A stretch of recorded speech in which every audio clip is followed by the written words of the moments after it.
Hello everyone, সবাই কেমন আছো? আশা করি ভালো আছো। আর এই ভিডিওতে ক্লিক করার জন্য অসংখ্য অসংখ্য ধন্যবাদ। হ্যাঁ হ্যাঁ, ঠিক শুনেছেন। এখন কিন্তু আর স্বাস্থ্যসাথী কার্ড কোনো কাজে লাগবে না।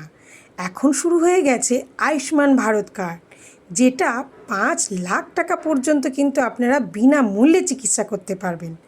আর কারা কারা করতে পারবেন এই আয়ুষ্মান ভারত কার্ড, আর কী কী ডকুমেন্টস লাগবে, অবশ্যই করে কিন্তু এই ভিডিওতে আমি শেয়ার করে দেব। হ্যাঁ হ্যাঁ, বলে রাখি কী কী ডকুমেন্টস লাগছে। সেটা হচ্ছে আপনাদের Aadhaar card, voter card, PAN card থাকলে তো অবশ্যই ঠিকই আছে, আর রেশন কার্ড। যদি আপনারা মনে করছেন যে অনলাইনে আবেদন করতে পারবেন না, তাহলে আপনারা এই ডকুমেন্টসগুলো কিন্তু রেডি করে রাখবেন। পঞ্চায়েত অফিস থেকে বা বিডিও অফিস থেকে কিন্তু ওনারা সার্ভে করতে শুরু করে দিয়েছে 9 থেকে 25 তারিখ পর্যন্ত। তো ডকুমেন্টসগুলো কিন্তু রেডি করতে একদমই ভুলবেন না। আর ভাবছেন কারা পাবেন আর কারা এই আয়ুষ্মান ভারত কার্ড বানাতে পারবেন না, বলে রাখি যারা নিম্ন শ্রেণী বা পরিযায়ী শ্রমিক, গরিব, তারা কিন্তু অবশ্যই এই আয়ুষ্মান ভারত কার্ডের আওতায় থাকবে।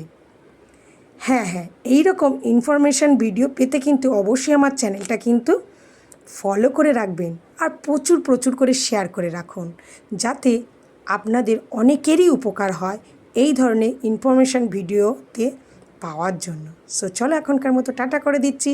সবাই ভালো থাকবেন, সুস্থ থাকবেন। দেখা হবে নেক্সট একটা ভিডিওতে।